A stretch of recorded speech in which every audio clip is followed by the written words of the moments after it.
నానా, జవహర్ సార్ ఉన్నారు కదా, ఆయన్ని గెస్ట్ లెక్చరర్ గా ఇన్వైట్ చేయడానికి మమ్మల్ని చిలుకూరు వెళ్ళమని చెప్పారు నాన్న.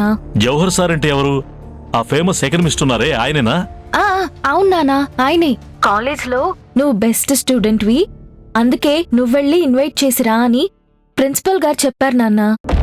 ఆహా, సరేగాని ఎప్పుడు వెళ్ళాలి? కాలేజీ నుంచి ఎవరెవరు వస్తున్నారు? నాతో పాటు గురు సార్, లతా మేడం వస్తున్నారు నాన్న. ఇప్పుడే వెళ్ళాలంట. లంచ్ టైం కల్లా వచ్చేస్తాం నాన్న. మిమ్మల్ని అడుగుదామని ఫోన్ చేశాను.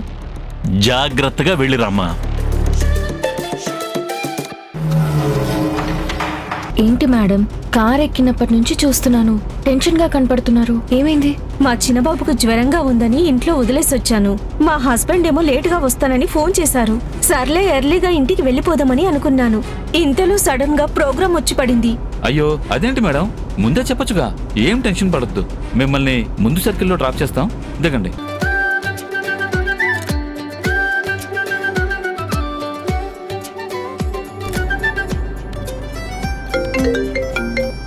హలో, చెప్పు, ఏంటి విషయం?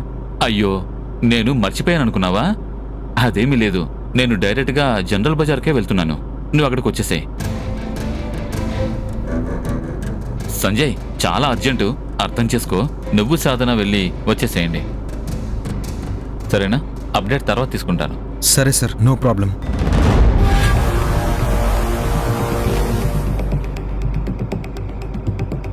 సాధన, ముందుకొచ్చి కూర్చోమ్మా.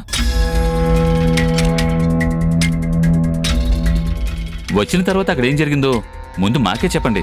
డోంట్ వరీ సార్, నేను సాధన మాట్లాడి వచ్చిన తర్వాత ఖచ్చితంగా మీకే ముందు అప్డేట్ చేస్తాం. Okay, bye.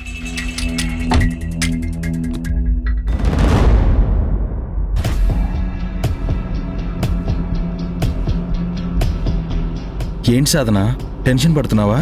3 అవర్సే కదా, అయినా మీ నాన్నగారు కూడా పర్మిషన్ ఇచ్చారు కదా. కాస్త ప్రశాంతంగా ఉండు. సిచ్యువేషన్కి తగ్గట్టు మనల్ని మనం మార్చుకోకపోతే చివరికి మిగిలేది టెన్షనే. కూల్గా ఉండు. చూడు, బయట ఎంత ప్రశాంతంగా ఉందో.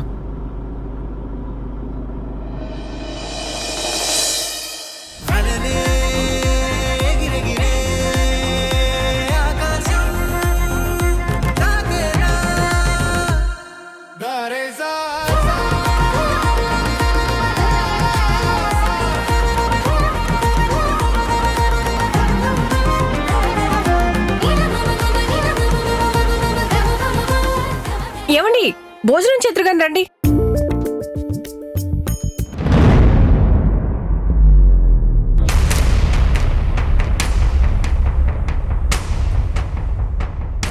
Library card వదిలేసిందేంటి?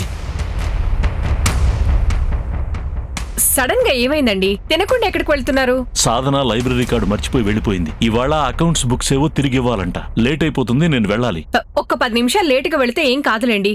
భోంచేసి వెళ్ళండి. లేట్ అయిపోతుంది, వెళ్ళాలి.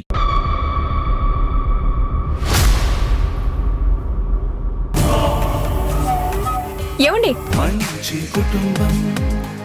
మంచి కుటుంబం రాత్రి 8 గంటలకు మన సంజమినిలో.